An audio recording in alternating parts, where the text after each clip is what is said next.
thanks everyone for coming to our wonderful session. And now we're gonna kick off this afternoon with the fascinating conversation about AI, ethics, and learning.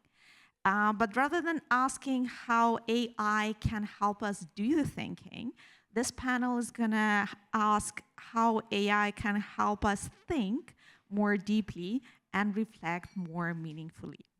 So I have a pleasure today to welcome our moderator, Shelly J. London, the founder of Quandary, and she's from NYU Stern School of Business. Then we've got Lacey J. Hilliard, associate professor from Suffolk University. And then we've got Scot Osterweil, the creative director and the president of Learning Games Network. And then we've got Kat Schrier, the director and professor of games from Marist University. Okay, help me welcome our wonderful panelists, and over to you, Shelly. Thank you so much. Hi, everyone. Thank you. Great to be here with all of you. We're looking forward to a great session and lots of time for your questions too. The one person we're missing today from our terrific panel is Chris Deedy, who was instrumental in development of the chatbot we're going to be talking about today, the reflection chatbot we're going to talk about. Unfortunately, he had a family medical issue that needed to keep him from here. He'll gladly answer questions in email, and we're going to try to make sure we cover what he would have covered. But we're delighted to be with you. Also, I want to shout out, I'm not sure, I can't see if Gary Goldenberger is here from Fablevision, but Fablevision is a development partner with us as well. So we'll just get right into it and talk about the agenda. We'll move ahead here. Our agenda is really simple and straightforward. We're going to have plenty of time for your questions at the end. We're going to spend most of our time with the panel. But first, Scott and I are going to give you a little bit of an overview so you know what Quandary is. Quandary is a free, nonprofit game that's proven to cultivate ethical decision-making skills, the skills needed for life's complex questions with no one right answer. In 2013, Quandary won the Games for Change Game of the Year, we're proud to say, and here we are all these years later. Quandary's been played about 2.5 million times, often in pairs and in groups, and growing mostly through word of mouth. It was designed originally for middle schoolers, but even adults have found it valuable.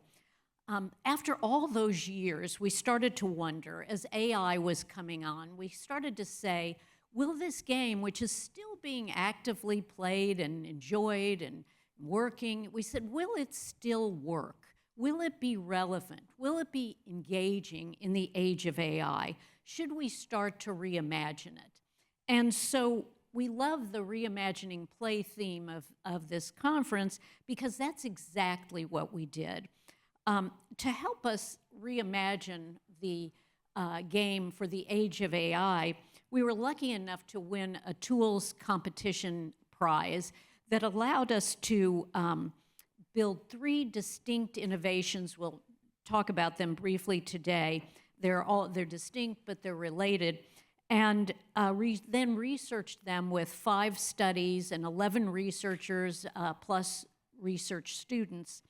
And reflection is at the core of everything that we have built, including, as I mentioned, an AI chatbot that was built specifically for reflection. We've learned a lot. We know what works, what doesn't work. We know what we'd like to learn more about. But the one key takeaway for us in all of this is this, and it particularly excites us. We all know and understand the fear about what AI is doing to complex thinking, particularly with students. And But with our AI reflection chatbot, we have now seen how AI can be used not just to engage learners, but also cultivate complex thinking skills. And that's what we're going to be talking about today. I'm going to now turn it to Lacey to give us a brief framing of the things we're going to talk about today. Lacey? Hi, everyone. So happy to be here. We're going to start it off by having you do a little self-reflection of your own. So we have these cards. We have extras in the front, but this has the Quandary's tagline, "How will you decide?" That is the core of Quandary and the core of what we're all going to be talking about. So I want you to just kind of put yourself in these shoes. Let's say that you are at your organization and you were offered a new project. You're all very excited. It's in your wheelhouse. You could use the job and the money. And then you learn maybe there are some questionable values or practices from the funder. So you're kind of faced with this quandary. What do you do? Do you talk to others around you? Do you learn more about it? Do you ask questions? Do you come up with different solutions? Do you say no right off the bat? What do you think your process would be for trying to figure out what to do and navigate with your team, knowing that there are implications for others and for your organization? In Quandary, one of the episodes, there is a public well that's contaminated. So this is on the planet Braxos. You'll hear more about that. Public well is contaminated. There is a private well that charges money. Many of the community members can't afford it, and you are the captain, and you have to figure out what can we do to come up with some creative solutions. Who is potentially going to have different consequences that are positive and negative, and how do you weigh the information, the opinions, the possible consequences for all of that? So I want you to kind of think about your own dilemmas and quandaries you face in your personal and professional life, and think about the structure that we've created, that they've created, and how that might apply to some of our new innovations. So now, thank you, Lacey. And now we're going to just give you a little bit more depth into what Quandary is and how it works. And to start us off, I want to turn it to Scot Osterweil, who designed the game based on, we had a number of graduate students who came up with a prototype of the game, and then Scot, noted MIT game designer and so much more, then turned it into the game that it is today. Yeah, so just to give you, I know some of you know the game, but many of you don't. A brief, quick introduction. The thinking behind the game is that this is not teach you right and wrong. This is a game about teaching you the process of ethical reasoning. And so we think that what you can through gameplay learn skills. And so the skills that this game tried to develop were the skills of perspective taking, of sort of listening to multiple perspectives and understanding conflicting perspectives, distinguishing fact from opinion, and also thinking about solutions that would balance, where you knew that no solution was going to please everybody, and sort of figuring out how to balance the different needs and interests of the different characters. The frame that we thought about, because it was middle school, I tried at an age when you're thinking about suddenly taking charge of the world and sort of being in charge of your own world and having autonomy. So we came up with this idea that you're the captain of an outpost in outer space. You solve problems when the community can't solve them, or you help the community solve the problems. You try to help them come up with solutions when there's things that people can't work out. And so just to give you a quick sense of the game presents the dilemma in the form of a comic.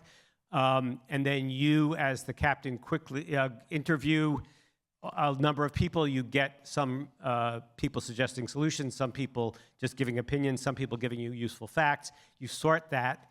After that, you sort of narrow down 2 solutions that you want to further pursue, and you then start basically interviewing everyone in the community, their feelings about the solution. You will inevitably hear pros and cons for every solution.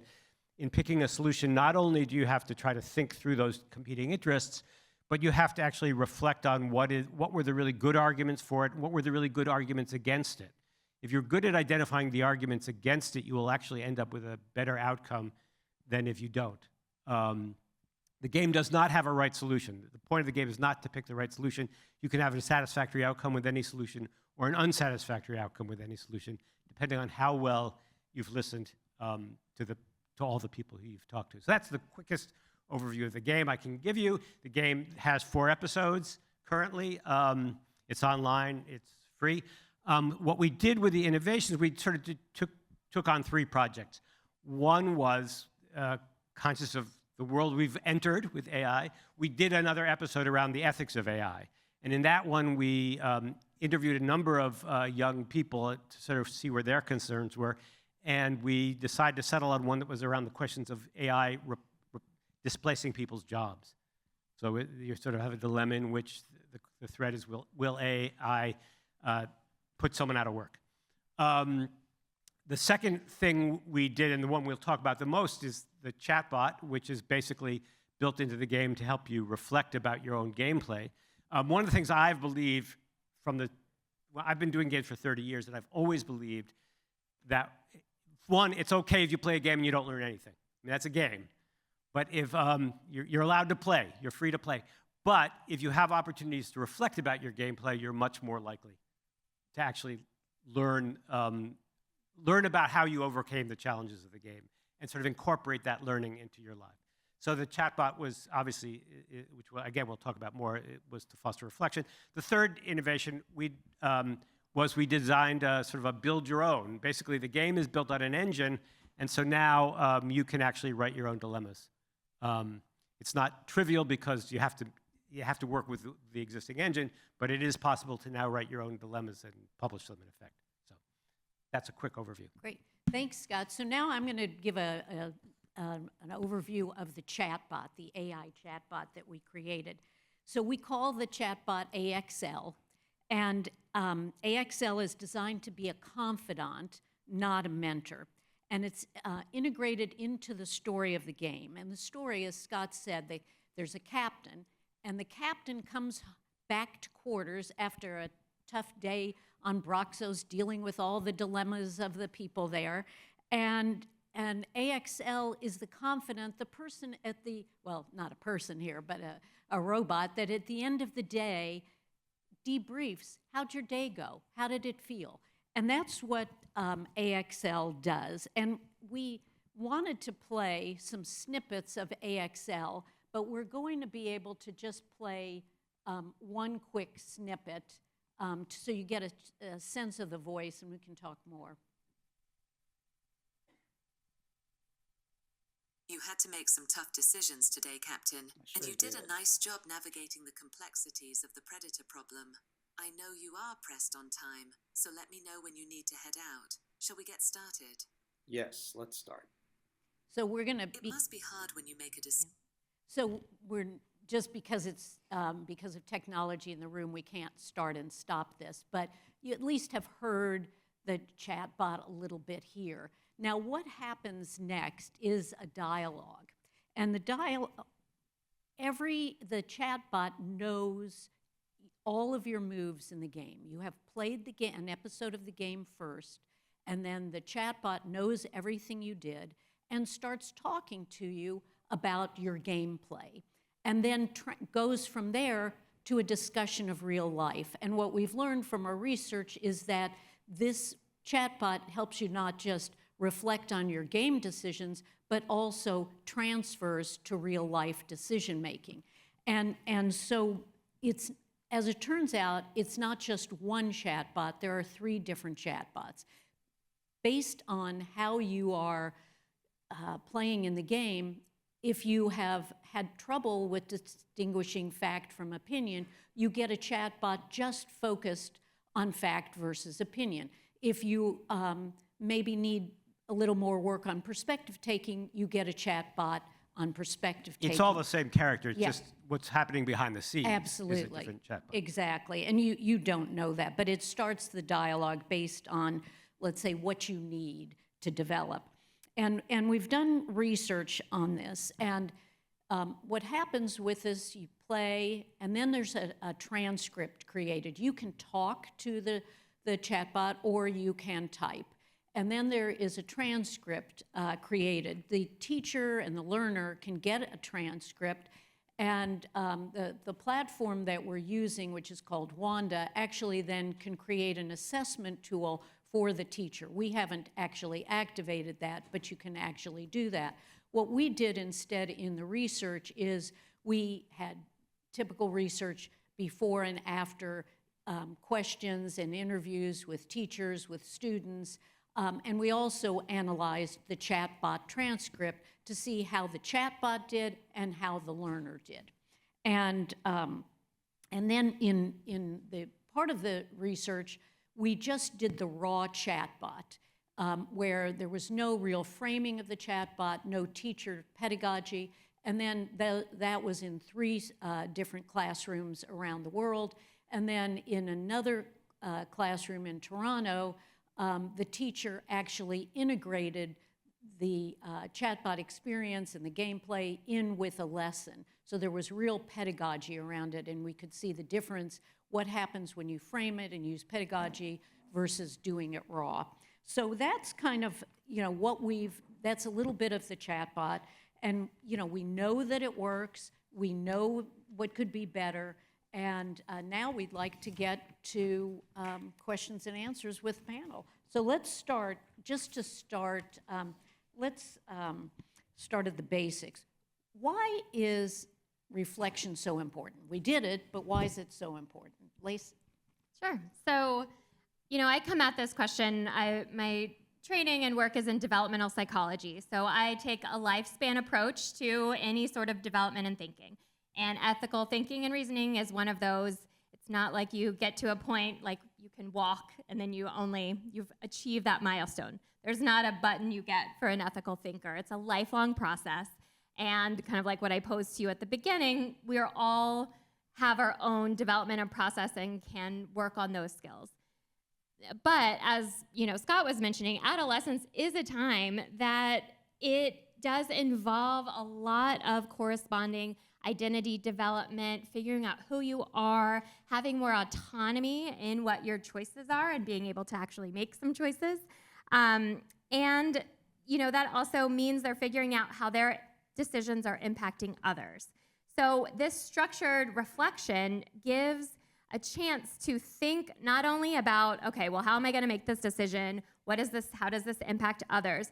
But also, what are my own, as the player, as the person engaging in these decisions, what are my own ethical guideposts? What am I swayed by in terms of someone saying, hey, this is really going to affect me and my livelihood, and someone else says, well, hey, this is really going to affect the ground and the earth that we live on.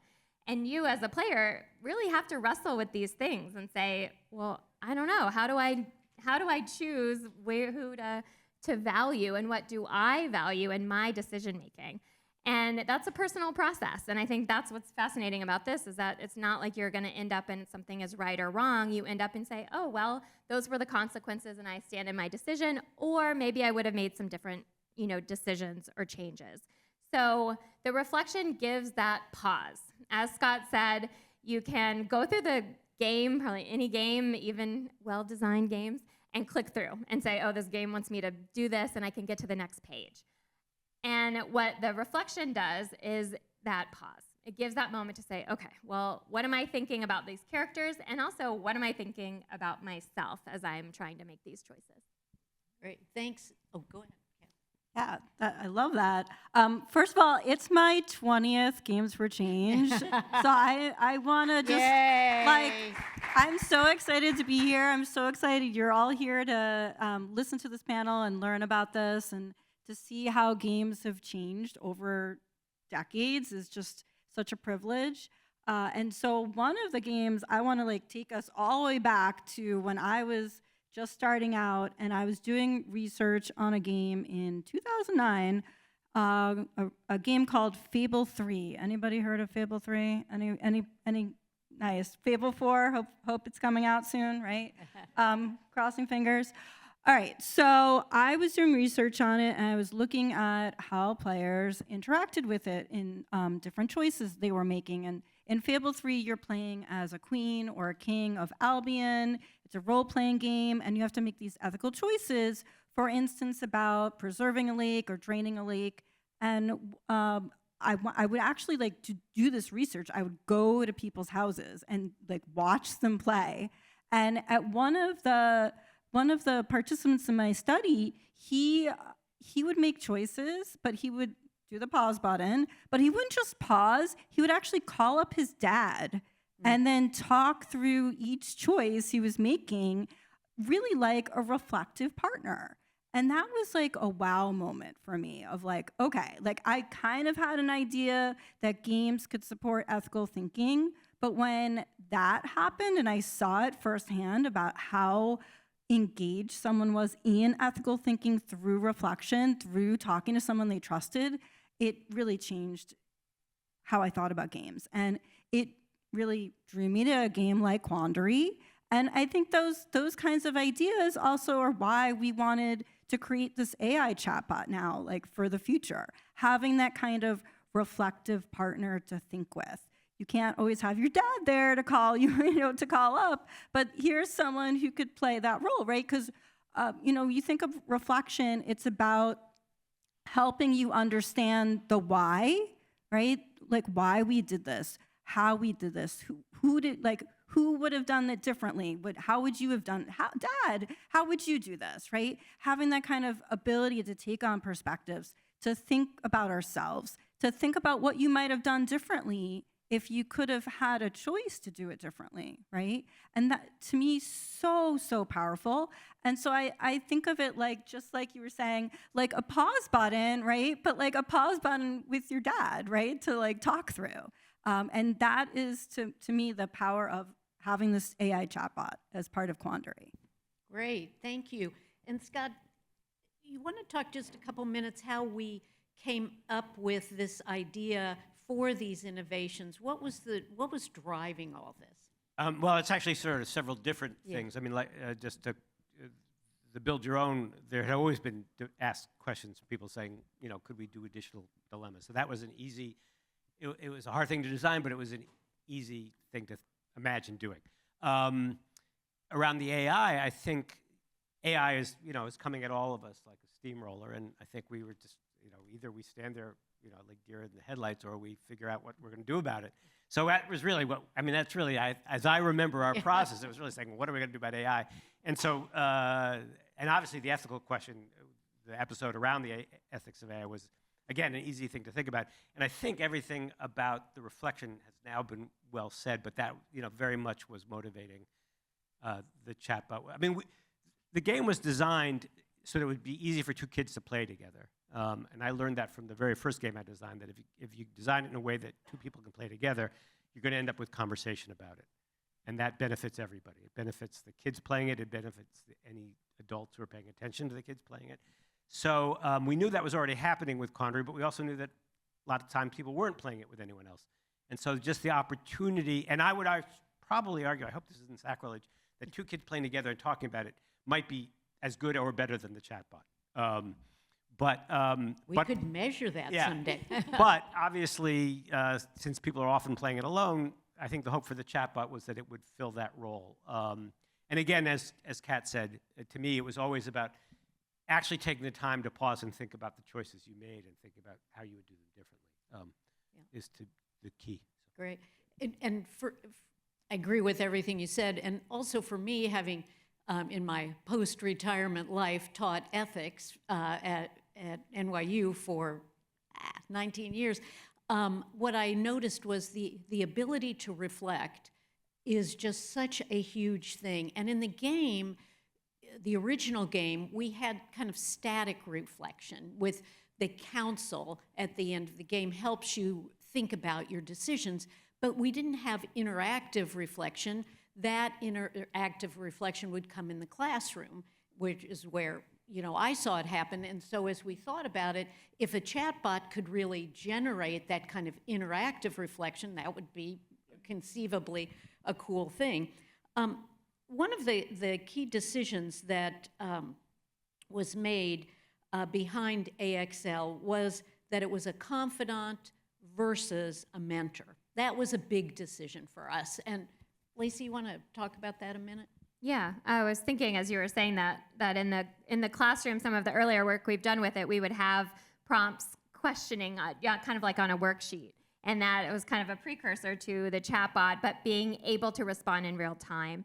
The decision, I think, wasn't part of necessarily the ultimate call, but I think the decision relies a lot on what Quandary is about, of not having one right or wrong answer and not having something that you're being led to. It is about trying to decide for yourself and really reflect with yourself, maybe reflect with others. And so a confidant gives you someone to kind of think alongside of, rather than if we said, here is a mentor or someone that knows a lot about this game, then you might kind of actively or subconsciously be thinking, okay, they kind of know what I'm supposed to be doing. Maybe I should be trying to get clues from what they're saying into what I quote unquote should be doing.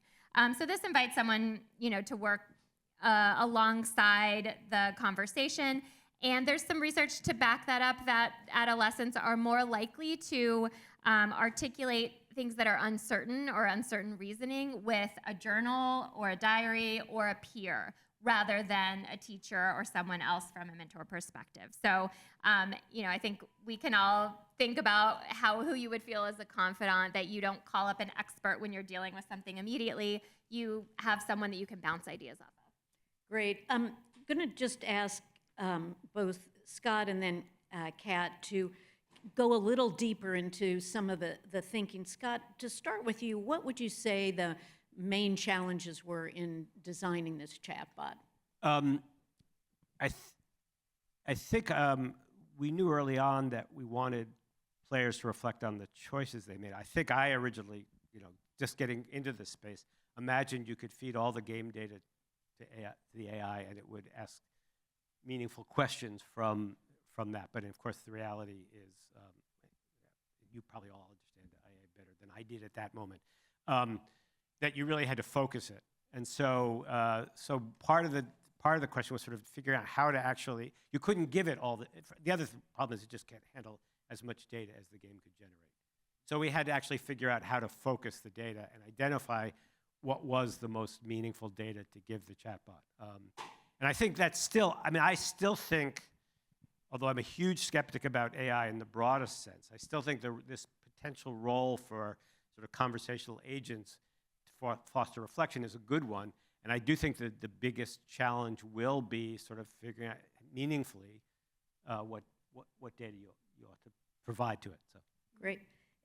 And Kat, by the way, Kat, congratulations on your 20 years. And Kat has done so much work at the intersection of games and ethics, and was one of our really important researchers in all of this, along with Lacey and others. As you think about guardrails, what makes this work and not work? What do you think? Well, first of all, overwhelmingly, we found that the research suggested that it works. It really, did what we wanted it to do. Like what we've all been saying, the beauty of Quandary is that it doesn't tell you what to think. It helps you to think, right? It helps you to figure out what your thought processes are. And so I think the AI chatbot is augmenting that, right? So I just wanted to read you something because in only 10 exchanges with the chatbot on average, so this is on average, the students were doing, perspective taking, reflective reflection, ethical, all kinds of ethical thinking, including thinking about consequences. And so this is what one of the participants said. And this is prompted again through interactions with the AI chatbot. Said, I didn't really think of the consequences here. Major mistake. If I had actually thought about it further and paid attention to the littler things, I most likely would have been able to avoid this mishappening. So even through just that short amount of time with the AI chatbot, they're starting to rethink their decisions and to really think about how they think and how they might think through things differently. And so I also wanted to just also talk about how important it was like you had mentioned that, just feeling that sense of comfort. There's something about like, writing in a journal or writing and, talking to peers, that it's not as scary as talking in front of an entire class about a reflection. And so one of the students said, I like talking with the chatbot because I could share my true thoughts. It's like they, overwhelmingly felt they could be vulnerable and also be allowed to make mistakes and like allowed to maybe, not have thought through the consequences properly at first, but it's okay because they're still learning, and it's okay to make mistakes in front of the AI chatbot. On the other hand, like we want to have guardrails because obviously we want to still have peers that you're interacting with and talking through things with. You still want to have a teacher fully involved, right? We also want to think about privacy and transparency and safety. So for instance, some of the students were really excited about sharing their true thoughts through this, but some of them were a little scared that, someone was going to be reading their transcript afterward, right? So you want to be thinking about how to keep all of those different, almost like competing rights, right? Those children's rights that of like right to privacy, but also right to agency, all in balance. And so using things like, for instance, UNICEF's Right Tac Toolbox, not related necessarily to AI chatbots, but like how can we use those kinds of safety by design frameworks to think about AI chatbots and learning? Great. Lacey, did you want to add anything to that? Yeah, I mean, I think part of the consideration, particularly for this project and the chatbot, is also that you're not you're avoiding the moralizing in the reflective and response. So you do want to reflect what they're saying, or the chatbot wants to be designed to reflect what they're saying and encourage, but also not to be leading to any sort of, moralizing or something that where the player would feel like maybe what they're saying was wrong, or that they're being led to some sort of decision. So I think that was a consideration too, of really trying to figure out that balance. Yeah, and we did have, as you can imagine, lots of people testing it to try to break it, and just to see, would this really work? And so far, so good. The last question before we turn it over to all of you, and we're ready for any questions you may have or comments. What would you do differently? Scott, you want to start there? Yeah, and I don't think there's something that I would consciously do differently, but I do think there's stuff that we still have to work on. I guess that's, which is that I think getting that voice right there's more work we could do in training this chatbot. I mean, the very short clip you heard, you hear AXL say, something about you doing an excellent job or something like that. Mm-hmm. I mean, that's really the voice we were trying to avoid. I mean, of sort of sounding like this is the teacher's agent talking to you. So figuring out how to develop an even more of a confidant and less of a mentor than we have at this point. I think, and this was what wasn't possible with the funding we had, but would have been nice if we could have done it, would have been to figure out how to integrate it into the gameplay rather than, it still comes at the end of the game. You play the game and then you have the conversation, which obviously it's good you're reflecting afterward, but if there are ways to have worked it into the middle of the game, it might have felt even a little bit more diegetic of the game world. There is still, I think, some sense that, okay, this is the homework part of it. Not even though it's friendly and it's in the world and it's chatbot, it does feel like it's sort of separate from the game, and it would be great if we could really work it into the game more fully. Who else would like to weigh in on this? I mean, yeah, I agree. I think, youth, they like to see themselves in the peers and the reflective partners that they're working with. And so I could almost see, like, I just think about my kids and like what kind of Axel or AXL they'd want to be interacting with. And I could see one that's like inspired by maybe some, slightly less moral characters out there in the world, the pop culture world. Like my daughter's really into Nifty from Has Been Hotel. Anybody into that? Or like my sons are really into Bowser, right, from Super Mario Brothers. And like obviously we can't reuse them, but that Sort of like you want the angel and the devil on the shoulder. yeah, like it's like they would love to be able to like think through some of these like in a maybe sneakier way as well, and have that kind of voice or that kind of tone of silliness. And, oh, go ahead, Lacey. I was just going to talk about the real world transfer. So I'm really interested in the, I think there were a small number of students who within the actual conversations talked about something in their everyday lives. But I think more instructional prompts could encourage that more. And I'd be interested to see how they respond. And one of the real challenges, though, with that, and this is something we struggled with, was the minute the chatbot starts talking about your real life, you've broken the game. You've broken the game's frame. And that's a little bit, I think that's an unresolved problem. Yeah. I mean, how to get kids, if you're asking a The kid about their privacy. baseball team, they're no longer the captain on the outpost, so. Right. And so what we did in order to try to deal with that at this point is the chatbot, you talk about the game for a period, and then the chatbot would prompt you to talk about real life. So for example, if you got the fact versus opinion chatbot, you had a choice of what kind of conversations about real life would you like. There was one, this is easy one to explain, for those who like sports, pick your greatest sports player of all time, and then you start to talk about, well, what makes you think that that player is the best of all time? And then you go from, is that your opinion, to is it a fact? How are you analyzing what makes an athlete the best?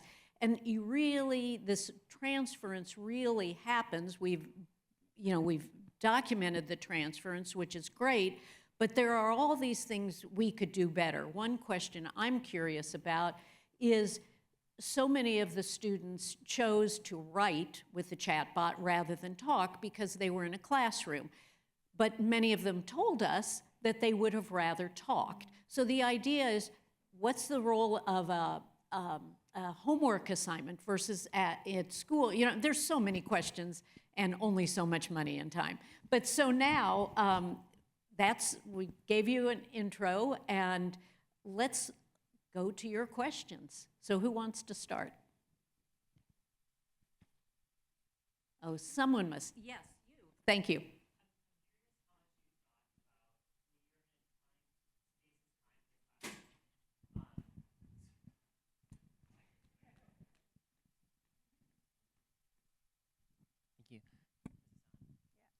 Yeah? Oh, there we go. How much did you think about the length and duration of the chatbot? Like, one of the risks being, right, that it could just extend indefinitely, breaks the frame of the game in a really different way than, I know you were working within a classroom, so maybe you just had the bell, but as you think about it as at home, were there considerations of trying to limit the number of questions or responses to kind of get people back into the game, or just offline or things like that? Well, we made it easy for the player to end the conversation anytime they wanted. And I think otherwise it can go on quite a while. I think we left that choice in the player's hands, in other words. Or obviously if the teacher says time's up, then time's up. There's nothing wrong with sort of ending the conversation at whatever whatever external conditions force it to end. That's really not a problem. We had enough guardrails that it wasn't going to veer into other territory. So I guess it's really, I guess, in the end up to the teacher or the player. And you're right that really the moderating factor was the length of time in the classroom, but typically the game itself an episode takes about 20 minutes. And keep me honest here, Kat, but the average time with the chatbot was maybe 10 minutes? Is that? Well, it's 10 exchanges, so Yeah. 10 interactions with it. So could be about 10 minutes, but really varied. Yeah. And I will say one thing, Scott and I were lucky enough to go to Finland, be invited to go to Finland in December. Don't go to Finland in Best December. time of year to see Finland. But other than that, it was great. But we were in a classroom of 6th graders who really had a lot of time to play. And it was very interesting to see how engaged and where they were taking things. They were taking the chatbot to different languages. Who knew? You know, these kids, they speak English fluently by 6th grade, and then they were trying Mandarin and all sorts of other languages, but they were really engaging with the chatbot much longer because they were given the time. Did we answer your question? Who next? Oh, wait, here comes the mic.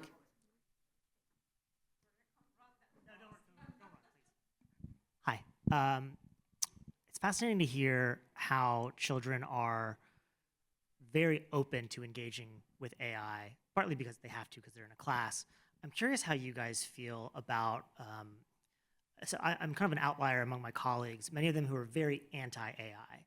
However, I have found a lot of benefit in these self-reflection exercises, some very basic CBT stuff, but even mentioning AI to many working game developers is a ticket to just having them shut down and thinking that this technology is evil, full stop. And I'm curious if you have any techniques, or even if we should be encouraging our colleagues who are extremely anti-AI. What is the, I guess, argument for utilizing this technology in an ethical way? Does anybody want to jump in? I'm going to guess we're on different places on that spectrum. I'm pretty close to the anti-AI end of the spectrum, to be honest, as much because of just the environmental cost and because I'm not yet convinced economically it's actually going to it's not going to collapse. The model isn't working. And but that in the end made it interesting for me because I think most of us, believe there must be some good uses for it. And so for me, that was sort of the fun of this was, could you find some good uses for it without surrendering to all the hype about it? And I do feel fairly confident that this is a use that, even for us skeptics, is acceptable. So. And because Scott and I had a few debates early on, should we try this? Should we not try this? And I will say, I came at it with teaching today, knowing how many of my students are using AI. I just wanted to give it a shot, and see, could it work, could it not? And Scott's such an amazing game designer, and with Chris Dede, we were able to really do something that we could live with. That's that. If this didn't, I'll just say, this Quandary from day one has been about impact. If it didn't work, we didn't want to do it. And so if we found that this was a bad application, we wouldn't be here today. We would have cut it off. So, just, simply doing research on it to show that it has impact. And that's what we did, right? Like you were saying, because we're here because it showed that it was impactful for these students, and can we scale that now because of that? I'd also say you can pair it too with the new AI episode, because the folks in the planet some have very strong opinions. It has you consider all of the kind of options. So you can kind of reflect about, okay, we're using this here under this circumstance, and here are other arguments of why people would feel differently. Yeah, and the AI episode includes arguments against using AI. So. Great. Love these questions. Sorry, I want to build. Oh God, sorry, that's really sensitive. I want to build on that immediately, because I think what makes this not like other AI. Number one, is it a closed? Sorry, I have a rapid fire of 3 questions. Number one, is it a closed model? Are we using Gen AI if it's on browser? I'm sorry, I came in a little late. Roxos. No, sorry, the platform itself. Wanda. Okay, and that's a closed system? Yes, and Okay. it's on. Wanda is built on ChatGPT. Okay. It is a closed system. Okay, closed system from ChatGPT. So I think that's the interesting part, right? In the research that you did, based on voice, based on ethics, what were you, and knowing that chat is an open model that's getting all of the everything from everywhere.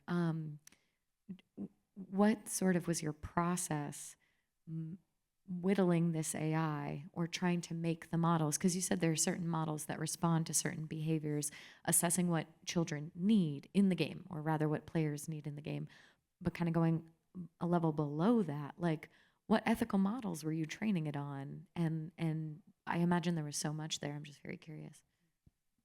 We wish Chris were here because he actually did the training. I say Chris would have been a perfect person to answer that And you question. know what? If you do the QR code, give us your name, we will have Chris write you an expansive answer. He is happy to do that, and he's so sorry he couldn't be here today. But there is no one prevailing, if I'm understanding your question right, there's no one prevailing ethical school of thought in the building of Quandary.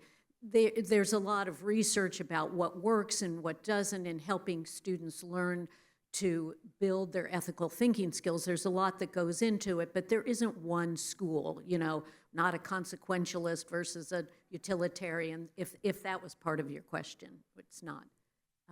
Anyone else want to? Oh, there was one in the back. Oh, okay.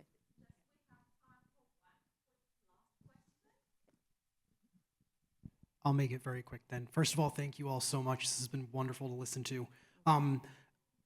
Slightly related to the last question was asked, but I think more from a design perspective. I've also worked with trying to kind of like whittle down AI models into a very particular personality or type. And I find it fascinating how much work goes into sculpting that.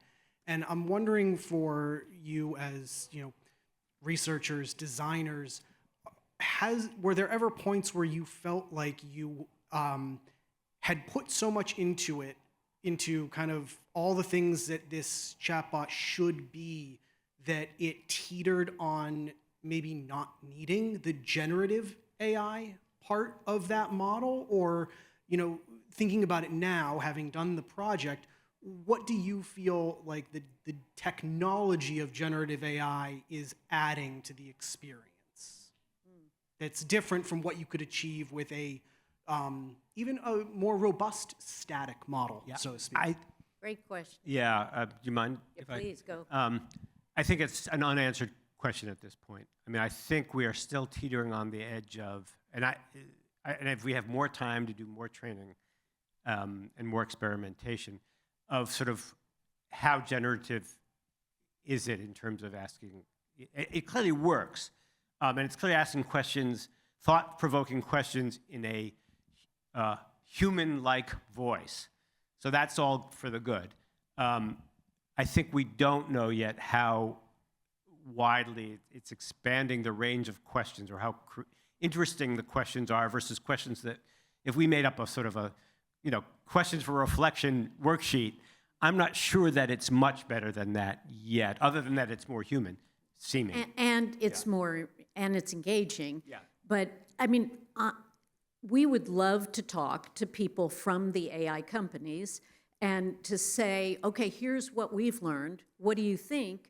What's the application in your world with, you know, ChatGPT or Anthropic or whatever?